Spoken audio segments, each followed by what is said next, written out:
है नमन उनको कि जो यशकाय को अमरत्व देकर इस जगत के शौर्य की जीवित कहानी हो गए। है नमन उनको कि जिनके सामने बौना हिमालय जो धरा पर गिर पड़े पर आसमानी हो गए। कवि कुमार विश्वास की इन पंक्तियों को शाश्वत करने वाला एक शख्स इस दुनिया से रुखसत हो गया है। इस दुनिया को छोड़कर एक अमर यात्रा पर निकल गया एक शख्स, वो शख्स जिसका जीवन हिमालय जितना विशाल था, हिंद महासागर जितना गहरा, इस देश की व्यापकता, विशालता, विराटता जितना विराट।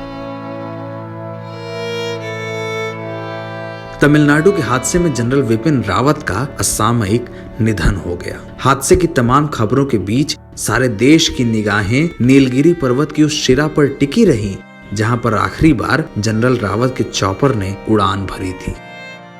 शाम के वक्त उनके जाने की खबर आई तो देश का हर वो इंसान मर्माहत हो गया, रो पड़ा जिसने इस राष्ट्र के लिए उनके समर्पण की कहानी सुनी थी।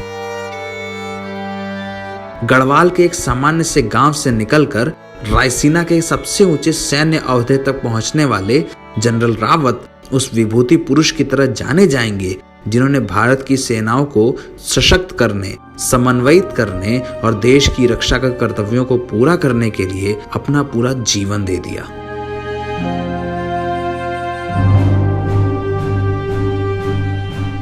नेशनल डिफेंस एकेडमी से निकलकर अपने सैन्य सफर की शुरुआत करने वाले जनरल रावत आज दोपहर की उस उड़ान तक नहीं रुके जिसके जाने के बाद उनके निधन की दुखद खबर सामने आई।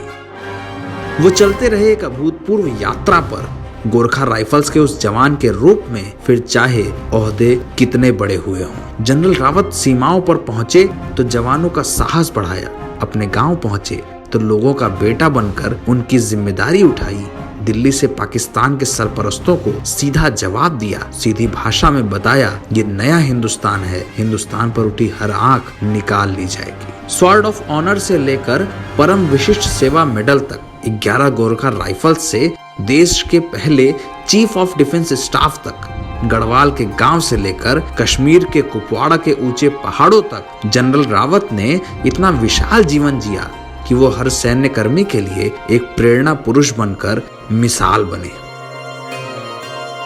कश्मीर के उरी में कर्नल विपिन रावत, सोपोर में रावत साहब और दिल्ली में जनरल रावत बने विपिन रावत एक अनंत यात्रा पर निकल गए, लेकिन ना रैंक गई न जनरल रावत का फौजी होना। मुझे कश्मीर का वो समारोह याद है जिसमें उन्होंने कहा कि फौजी और उसकी रैंक कभी रिटायर नहीं होती।